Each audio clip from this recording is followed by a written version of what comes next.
morning, everybody. Welcome back to Simply Breeze. My name is Bree if you are new here. Today we have some canning and pressure cooking projects that we need to accomplish just to finish up the things we did yesterday. So yesterday we did a lot of meal prep, and one of those things that we did was debone 2 large turkeys that I purchased back around Thanksgiving time. So we deboned those turkeys. So now I have turkey carcasses and turkey necks that I would like to cook down into some turkey broth. And then I still have some turkey left over that I'm going to turn into meals in a jar and potentially just some straight up canned turkey. I don't know if I'm going to have enough of that, so we'll adapt as needed.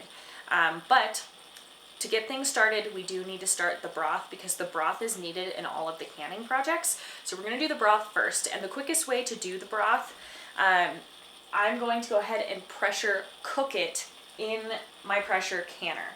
So I'm going to pressure cook it for about 90 minutes, and that'll help really break things down and try to extract as much nutrients from the bird as possible.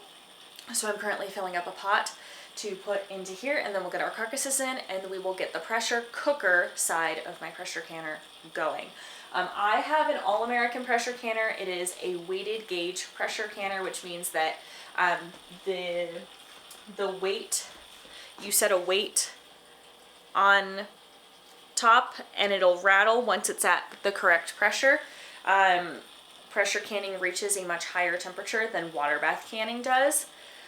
If you would like to make broth and you do not have a pressure canner, you can always use just a regular stock pot and cook it low and slow for a longer period of time.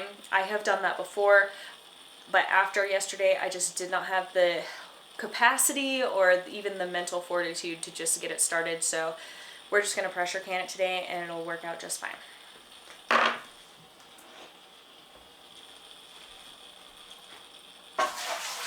So my pressure canner is a 21.5 quart pressure canner. So it has a large capacity. I'm only going to fill it about 2/3 of the way with water, a little bit of apple cider vinegar, and the turkey carcasses. And I'm also going to add some vegetables like onions and a little bit of garlic, carrots, and celery. Those are all ready to go as well for the most part. I may cut up another onion. I may add a couple more carrots. But other than that, we should be good to go. So I'm going to go ahead and try to fill up this stock pot with as much filtered water as possible. I'm gonna go ahead. I filled this stock pot. This is just how I stored the turkey carcasses last night because they didn't fit in a gallon bag. We're just gonna go ahead.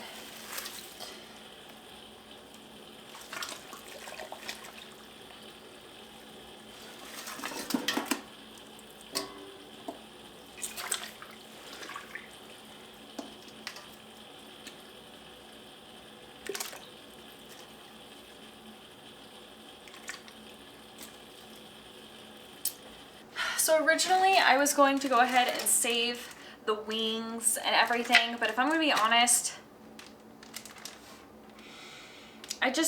with what I know about the turkey leg and everything, it's got a lot of tendons in it, so I am just going to throw all of this stuff into the pressure canner as well, and it'll yield a lot of turkey broth for us.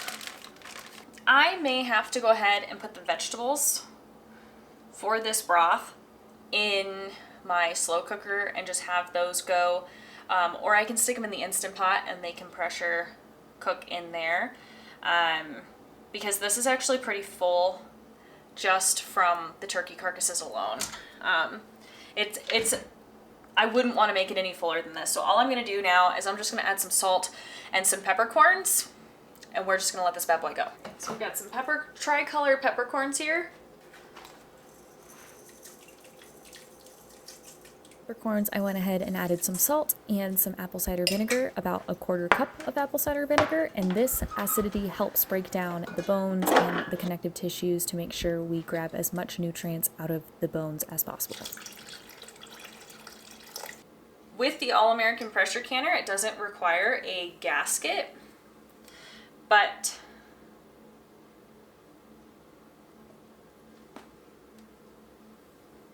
It does ask that you put a little bit of olive oil right on this seam right here.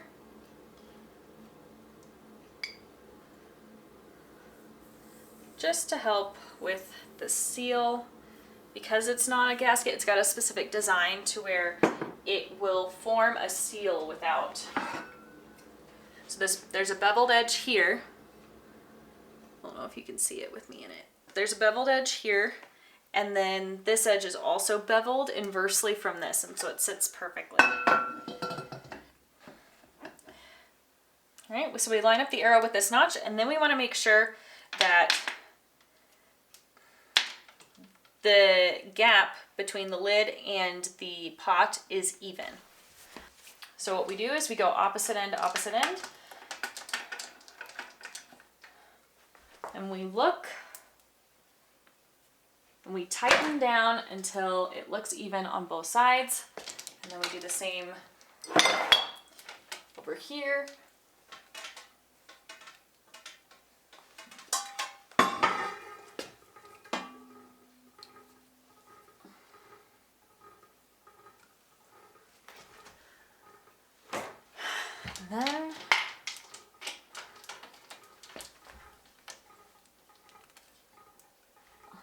And you don't need to crank these down super, super tight because you have 6 of them. They should hold. All we're gonna do is we're gonna turn the pressure canner. We're gonna turn it on medium for now because I don't want to shock the canner, but eventually we'll turn it on high so it can start building up some pressure. You can see, but there's 15, there's 10, and there's 5. So I'm gonna set it on the 5th. All right, so it's been about 5 minutes. I'm gonna go ahead and put my gauge on. And now I'm gonna watch this dial come up to 15 pounds of pressure. But really what's most important is whether or not this gauge wobbles. And I'll show you what that looks like when that time comes. When you pressure can, you have to babysit. You have to make sure that either the gauge or if you have a weight, you need to make sure that the pressure does not exceed the recommended pressure, because what can happen is that's when it'll get dangerous to pressure can. So this has to be babysat. I need to be nearby. I need to be paying attention to the gauge, to the weight, to make sure I am not exceeding the pressure of the canner. So at this point, the pressure canner has come up to pressure, and if you notice, my gauge says that it is at 17 psi, not 15 psi, and that is okay. For this particular pressure canner, because it is a weighted gauge pressure canner, it comes with the statement, as long as the weight is jiggling and the weight isn't being blown off, the gauge isn't nearly as important. And when I did further research, because my gauge was just a little bit off, they said as long as it's within 2 psi on the gauge, it's not a huge deal, especially because, again, we are relying on the weight. I have also gone ahead and turned my heat down because I had the heat on a higher heat. That way it could build pressure and build heat a little bit quicker. However, once it hit pressure, you need to turn the heat down so that way we can maintain the pressure, but we stop the pressure from increasing, but we also don't want the pressure to decrease. And I have found with my particular stove that about a 6.5 is the sweet spot for my pressure canner to maintain the pressure without it going up too much or down too much. So because I wanted to make sure that I wasn't overfilling my pressure canner, typically with any sort of pressure cooker, if you can see in my Instant Pot, it says the max is about 2/3 of the way full. I just carried that concept over into my pressure canner just to allow for things to bubble without making a huge mess and overfilling the stock pot. So because of that reason, I did go ahead and decide to pressure cook these veggie scraps in my Instant Pot. That way I can add it to my broth to add a good depth of flavor. I have found that I do really enjoy adding onions, carrots, celery, garlic to my turkey broth, or any sort of broth really for that matter, to help add some good nutrients and a good depth of flavor to my broth. So I'm going to go ahead and get these going in my Instant Pot while the turkey carcasses are going away in my canner. So while I have the Instant Pot and the pressure canner going, I am going to go ahead and get all of the veggies that we need. For this particular day, I needed the equivalent of 3.5 cups of onions, 4 cups of carrots, 2.5 cups of potatoes, and 2 cups of celery for all of the meals in a jar I'm going to cook on this particular day, which is the chicken in gravy recipe, which I use as a chicken pot pie filling, and it is absolutely wonderful. I also make the pot roast in a jar, which is just another wonderful, delicious convenience meal. I really enjoy having these meals in a jar on hand. They are shelf stable. They don't take up any space in our freezer, which is absolutely wonderful because Reed and I already store a lot of things in the freezer. And so if I can just have something that's shelf stable, it pulls together much quicker. So if you have not tried having meals in a jar yet, and you do actually have a pressure canner on hand, I highly recommend you take a day to go ahead and make a couple of these meals in a jar, that food that you actually do consume on a regular basis, because they are just an absolutely wonderful convenience. I drive an hour to work and then an hour from work every other day, and I don't always have the energy to cook. I love cooking. However, sometimes I'm not about it. I'm hungry and I just want to eat. And these meals in a jar are such a blessing and a wonderful convenience in our household, and we absolutely enjoy them. And because I'm going ahead and getting these potatoes pre-sliced before it's actually time to get everything assembled, what I am doing is I am soaking the pre-diced tomatoes in some water, and then I'm adding a little bit of lemon juice. This is going to keep the potatoes from oxidizing and essentially turning brown on me, and they'll stay fresher for longer in the fridge. But then this way I have everything already prepped to go, and I just need to assemble everything.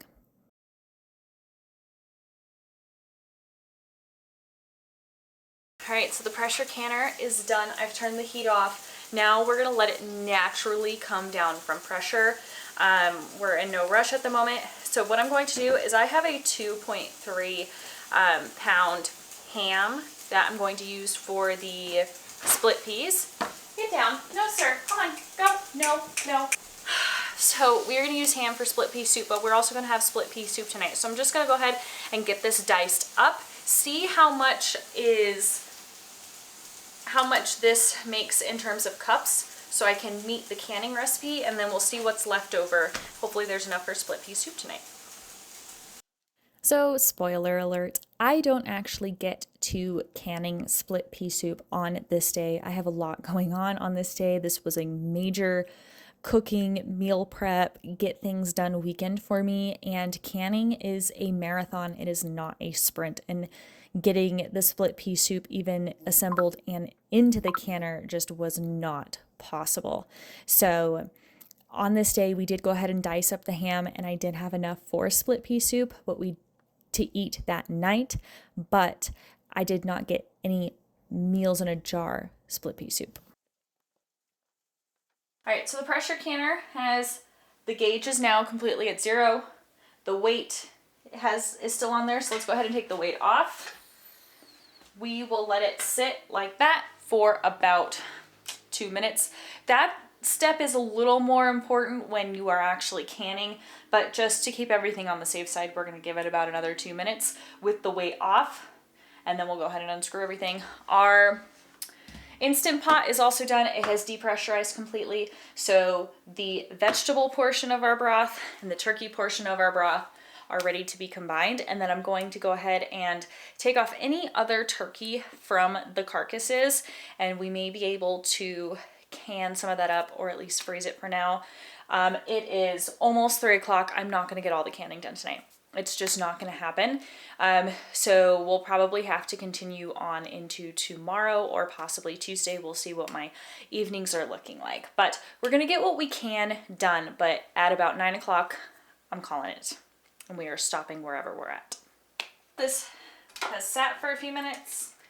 We're going to go ahead and unscrew the lid. And whenever you open any of these lids, whether it's for the pressure canner, pressure cooker, or the Instant Pot, you want to open it so the steam opens or goes away from you. That'll keep you from burning yourself with the steam. I'm gonna go ahead and set this down gently. Ooh. It smells so good. So there was so much meat still left on the bones of the turkey. It was just incredibly difficult to get off in its raw form. So I definitely went ahead and I shredded all of the turkey off of this carcass now that it was cooked. It yielded so much turkey, and I believe we ended up with probably like 10 pints of canned turkey, which is also a beautiful convenience item. If you have not tried having a canned meat on the shelf, it is a little bit different, but it is a wonderful convenience.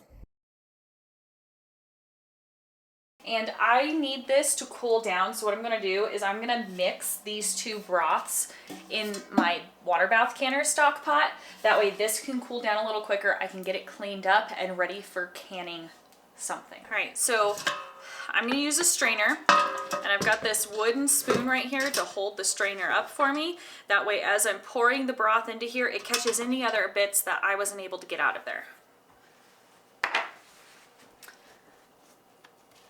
And this pot is still hot. So I'm gonna use some oven mitts, oops. And let's get these out of the way so I don't melt them.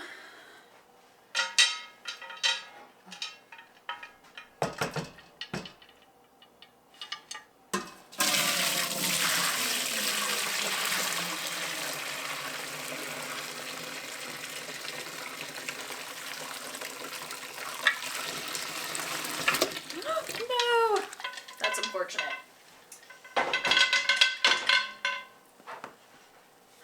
It's okay. Most of it wasn't bad. What I'll do, there's a solution to this, so we're not stressing about it too much.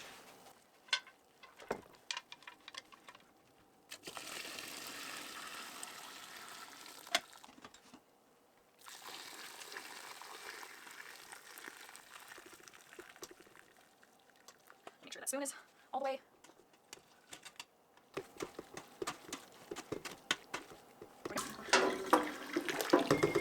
We're gonna mix this bad boy on up.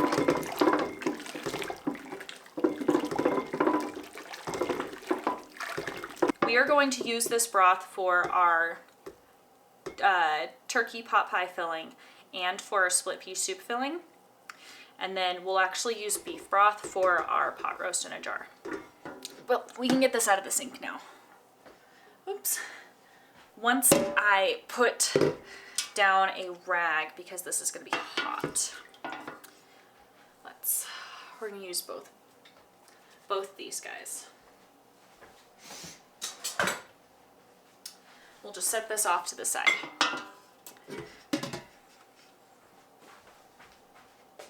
So we have everything diced and prepped. So let's go ahead and take a look at our first recipe. First recipe we're going to be mixing together, I should say, is going to be the chicken and gravy dinner in a jar, and that's what I use from this book to essentially just turn into chicken pot pie filling. I love all the ingredients. I am going to make one adjustment to this, okay? And that is with the vegetables. The ratios, vegetable to meat and broth is all gonna stay the same. But there is no carrots in this recipe, and I would very much like carrots in there. So I am adjusting slightly to incorporate carrots into this recipe, okay? If you don't feel comfortable making that adjustment, please don't. However, I feel very comfortable and confident making that switch, especially since there is a recipe right below this that does combine carrots, celery, onions, and potatoes. So I feel very comfortable making this change, but I will give you that disclaimer right there that I am altering the quantity of celery, onions, and potatoes so I can incorporate some carrots. So essentially the ratio that I'm changing it to is 2 pounds of chicken to 3/4 cup of celery, 3/4 cup of onion, 3/4 cup of carrots, and 3/4 cup of potatoes. So that is the adjustment I am making from this book. we need to go ahead. We are gonna mix everything up into here, and that way I can evenly distribute it all into the jars when we are ready. And the ratios I just gave you is for one batch. I am doubling the recipe, so it's gonna call for 4 pounds of chicken, 1.5 pounds each, or not, wow, no, 1.5 cups each of carrots, celery, potatoes, and onions. There we go.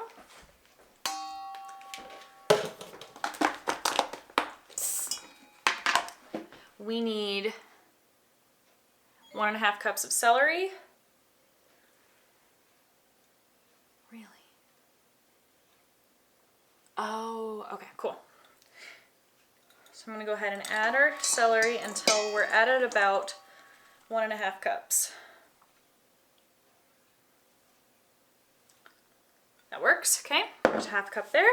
1.5 cups of carrots, and this is a 1/4 cup. 1, 2,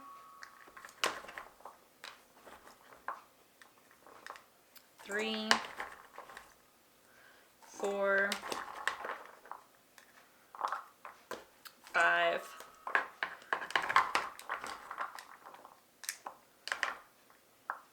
6. So 6 scoops of this 1/4 cup as well. I also need 1.5 cups of potatoes.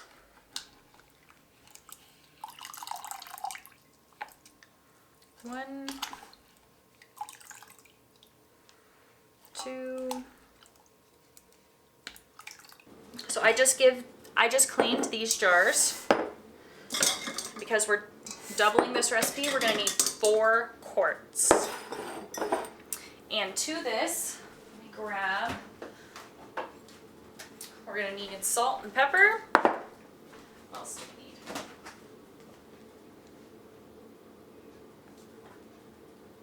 We need salt, pepper, and poultry seasoning. Ooh. I can probably I may just negate the poultry seasoning. Oh,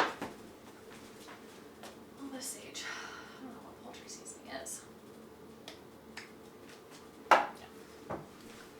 For the sake of this recipe, we're going to negate the poultry seasoning because I don't have any pre-made on hand.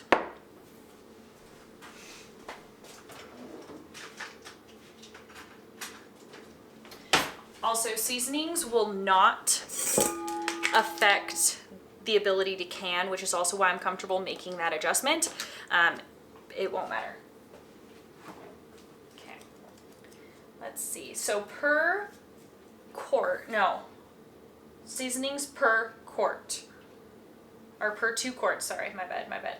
So each quart needs 1 teaspoon and 1/2 teaspoon of black pepper. So 1 teaspoon of salt and 1/2 teaspoon of black pepper per quart.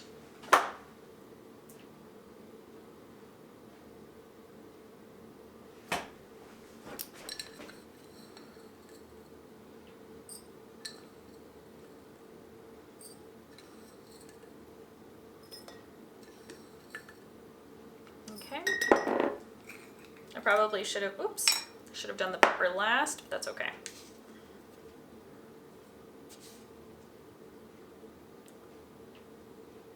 I just put salt in my pepper. That's hilarious. And this is a 1/2 teaspoon scoop, so.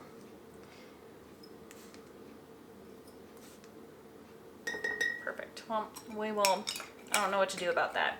There's no fixing the pepper now.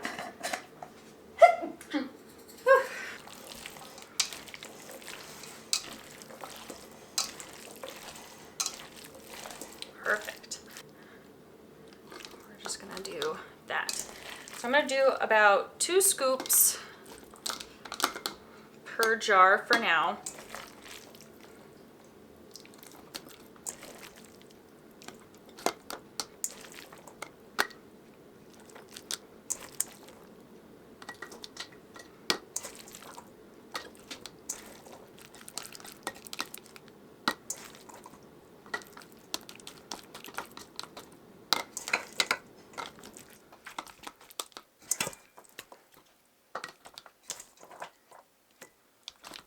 We want to fill this jar to about 1/2 inch of headspace, and we do still need to add liquid. I just want to make sure that these are all filled about the same before I go ahead and add my liquid to them. Perfect. I'm also going to go ahead and get the pot roast in a jar prepped as well. And for this,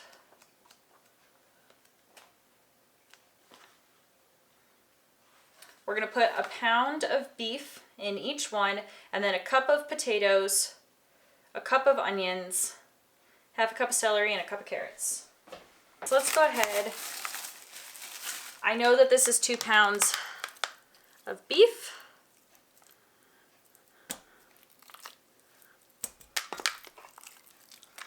There we go. Perfect. And then I need 1/2 cup of celery, which is what's left there. All right, and then I need a full cup of onions. So there's 1, 2, 3, 4. There's a cup of onions. I need 1 cup of carrots, which I do believe that's what this is, but let's go ahead and throw it into,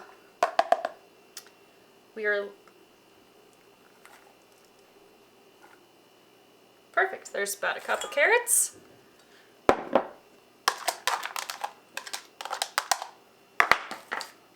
And we need 1 cup of potatoes.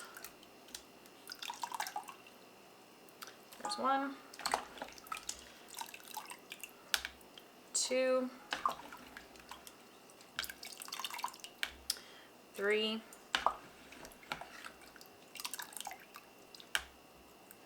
4. And then this recipe calls for a bay leaf per jar. So there's 1, there's 2, that's about all I got. All right, everyone, so you didn't get to join me as I finished up the pot roast in a jar, but same process as with the chicken pot pie filling. I mixed it up all together. Hey, stop it. No, sir, go.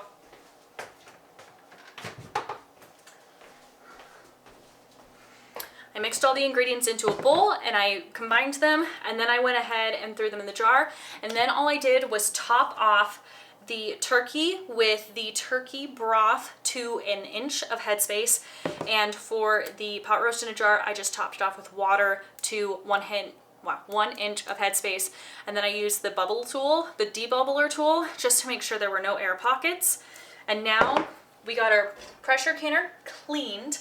I have what is considered to be 2 inches of water in the bottom of the pot. We're going to insert this plate, and it came with the pressure canner, and this makes sure that the jars are not sitting on the bottom of the pot. It'll help you avoid any sort of breakage with your jars, just to keep them off of like the hot source. I'm gonna stick that in there. Now we're gonna go ahead and we're just gonna put our jars in here. Also, it's important to note that the water that I am putting the jars into is the same temperature as the jars. If your jars are hot, you put them into hot water. If your jars are cool, you put them into cool water. Do not put hot jars into cold water or cold jars into hot water. You will shock the glass jar and you run the risk of breaking the jar. So my canner can hold 7 quarts. I only have 6 quarts in here right now. We're gonna go ahead and apply some olive oil to the inside of our canner, and we will start getting it canned on it, or getting it up to pressure.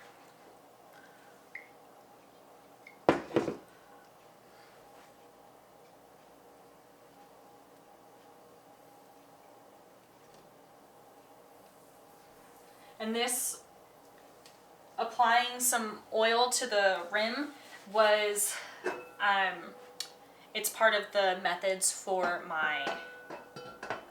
from my canning cookbook, from the book that came with the canner. So the book that came with my canner, it says before use, just apply a little bit of oil. That will help the lid seat properly onto the base.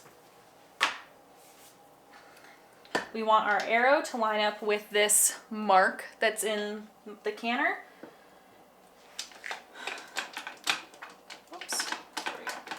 Now we want to make sure that the gap is even on all sides. Okay, let's go ahead and put this side on. Let's see. There we go.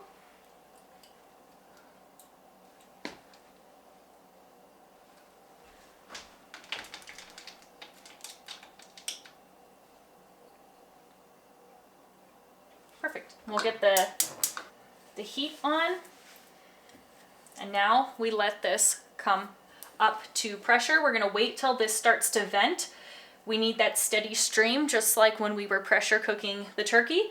Once we have that steady stream for 10 minutes, I can go ahead and put the weight back on, and then it needs to come up to 15 pounds of pressure. So the last thing that I'm gonna do tonight is I'm gonna get this turkey broth processed, with the exception of what I'm going to need for making some split pea soup tonight and for the split pea soup tomorrow. So I am just gonna go ahead and get it into jars. That way it's prepped and ready to go. I will not be processing it tonight. It is already 5:30. I had a nice chit chat with my friend. So I'm just gonna get those chicken pot pie filling and the pot roast in a jar filling processed tonight, and we can pick everything back up later this week. It's cold enough outside, I can store this in my garage, it won't go bad, or we can store it in the fridge to process at a later date.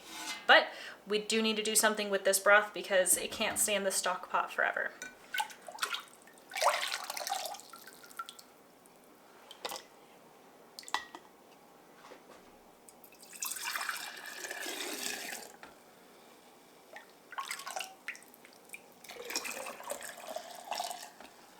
So I would like at least 4 quarts of this turkey broth, and we need to fill to about 1 inch of headspace.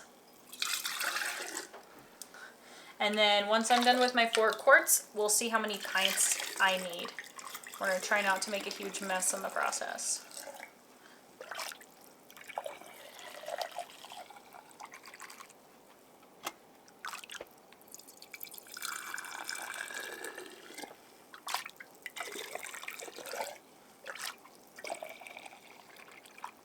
This tool that I'm using right here is actually called the debubbler tool, and I show you this when we're doing the split pea soup here in a little bit.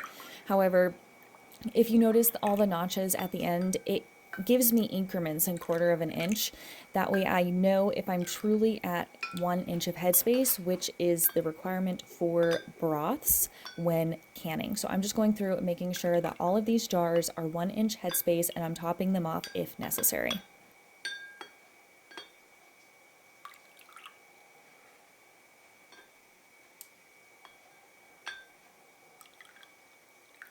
I'm using vinegar to wipe down the rims because vinegar cuts through the grease.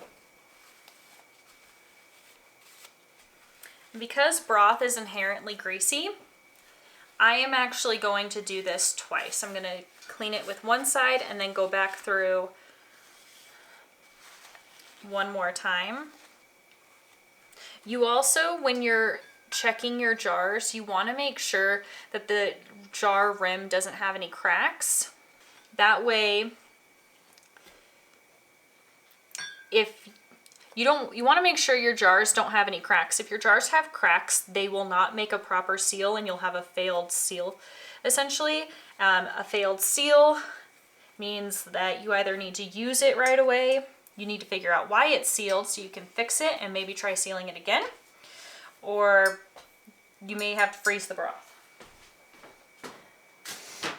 But a bad seal can be a couple of things. A bad seal can be the result of the lid.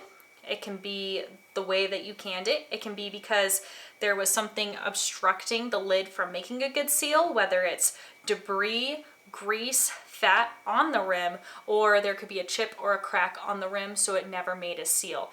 So these are all things you want to look for when you are canning. All right, so we got 14 jars that are all wide mouth. I actually don't have any regular mouth lids right now, so that is also why we used wide mouth jars instead of regular mouth jars. For broth, I tend to like to use the regular mouth. so that way I can preserve the wide mouth for things like meals in a jars. However, I don't have them, so we're just going to use these. I use 4 jars. They come highly recommended from a bunch of accounts that I follow online, to include Jessica from Three Rivers Homestead, Becky at Acre Homestead, and oh goodness, I know somebody else who uses them too, but they came highly recommended, so I've started purchasing from them and I've absolutely loved them. All right, so I've got clean lids. We're gonna go ahead and center them on the jars. Okay, so we've got 14 rings. We're gonna go ahead and give them a gentle spin first.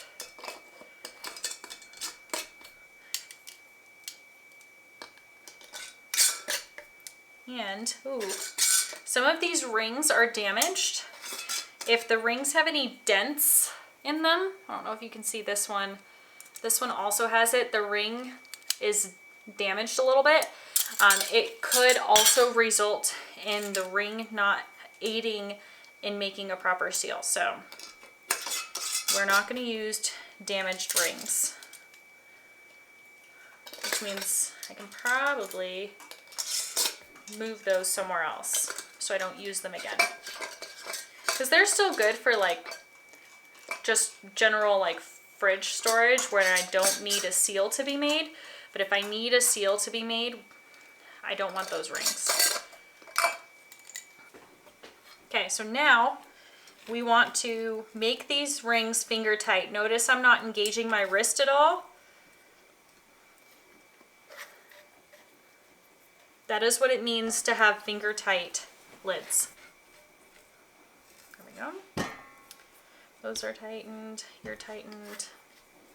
It's also a good idea to maybe use your non-dominant hand, because that'll also help keep you from over tightening your rings.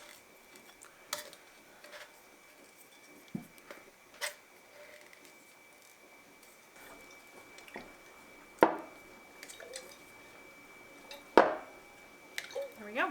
So these jars are now nice and clean and ready to go. I need to figure out where I'm going to put them, but for now they can sit on the counter and they can finish cooling off because the broth was still warm. So we'll let those finish cooling while I go ahead and get dinner prepped.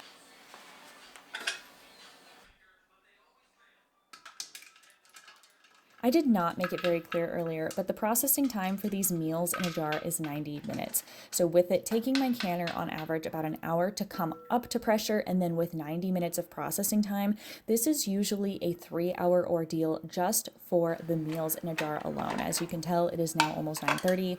I am finally getting the canner unloaded because it has now naturally depressurized, and we can get these meals in a jar on the counter and cooling down.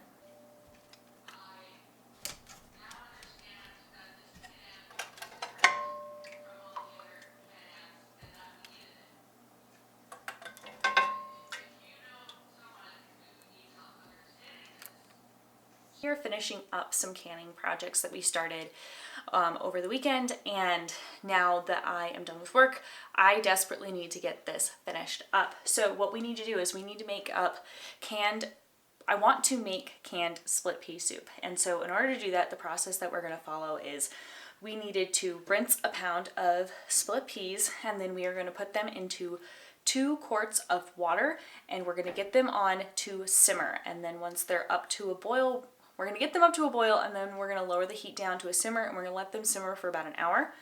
While we are waiting on the split peas to cook, we're going to go ahead and dice up a cup of onions and 1.5 cups of diced carrots.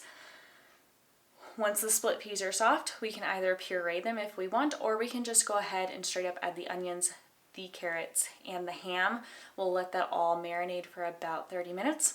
Then we will go ahead and get them into our hot jars, and we are going to pressure cook them, or not pressure cook, we're going to pressure can them along with some turkey that we went ahead and processed over the weekend. And just to let you know, this is the canning book that I am referencing. It's the Ball Blue book, and I am referencing this for the split pea soup recipe. Within this is just a package, 16-ounce package of dry split dried split peas, 2 quarts of water, which is what we're cooking the split peas in right now, 1.5 cups of sliced carrots, and 1 cup of chopped onions, 1 cup of diced ham, 1 bay leaf, and a teaspoon of allspice and salt and pepper. So I will show you how that looks when we get it all assembled.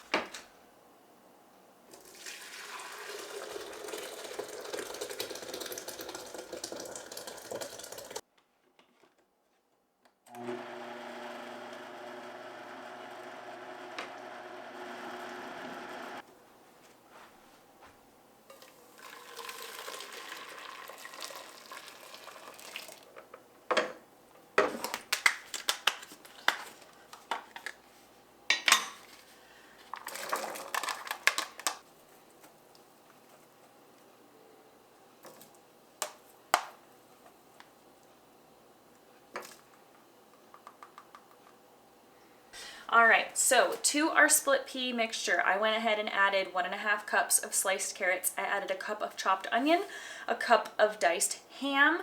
It says to add a bay leaf. I don't have bay leaves, so I ran out the other day, so we're just gonna do without. And then it says a 1/4 teaspoon of allspice, and then salt and pepper to taste. So we're gonna let these marinate, and then I'll go ahead and add salt and pepper before I'm getting ready to jar everything up.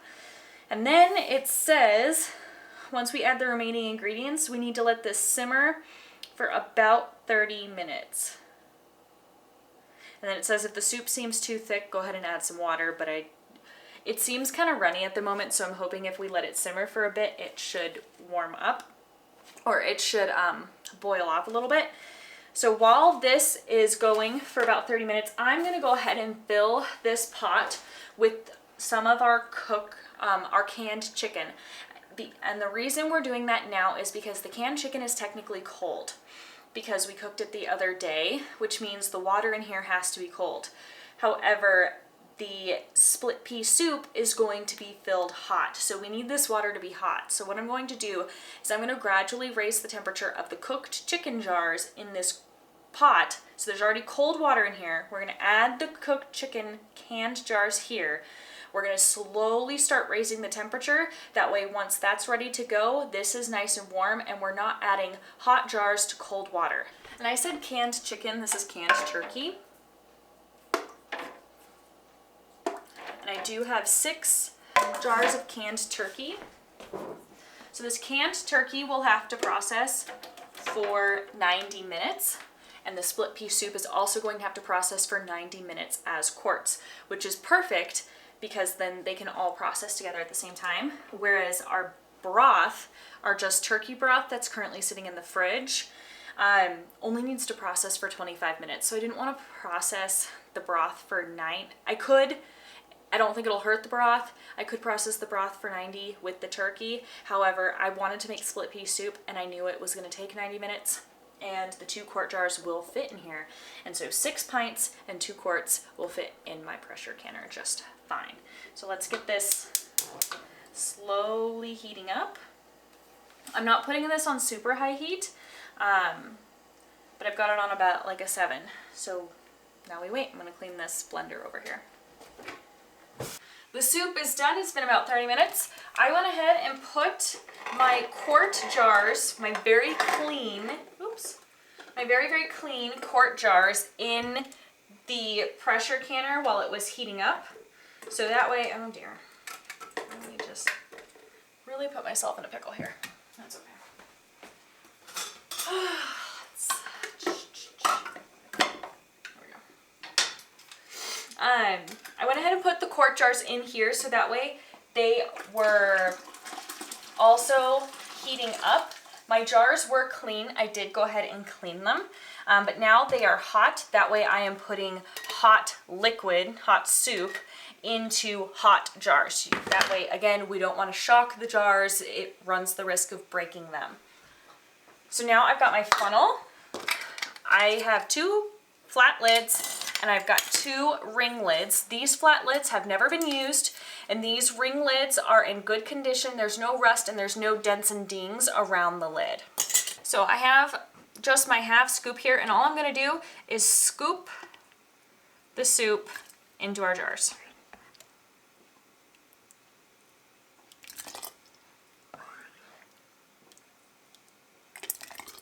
And we are filling these jars to 1 inch headspace, which is about there, maybe a little bit less, but that's fine. There we go. So we have a little bit extra left over, and that's okay with me. I will probably have that with lunch tomorrow. I just don't want these to be overfilled.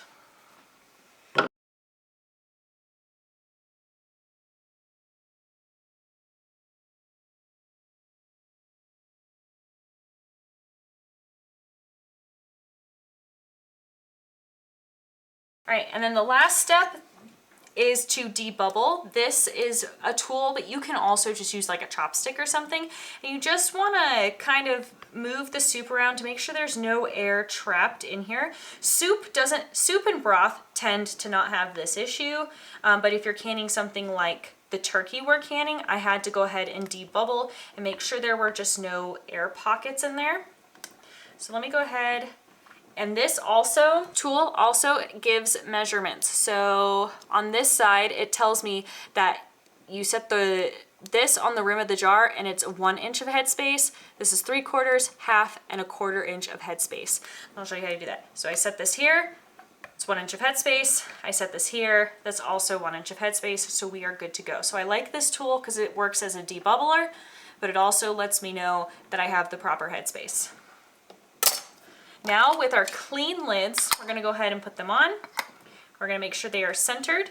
We're gonna hold them in place and we are gonna screw our rings on. And we're only gonna tighten the rings to fingertip tight. Oops, we wanna make sure that's center. I don't know what this is called. It's like a jar lifter, jar thing. And I'm just gonna go ahead and put it into my canner.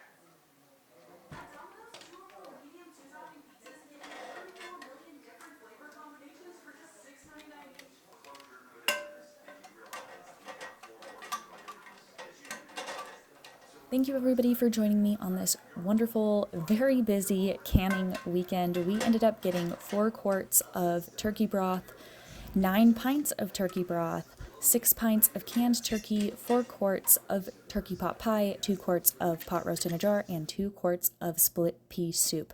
This is going to be a wonderful convenience for Reed and I to reach for on busy weekends or busy nights, and I hope you enjoyed this. If you also do any sort of canning and food preservation, I would love to hear about it in the comments.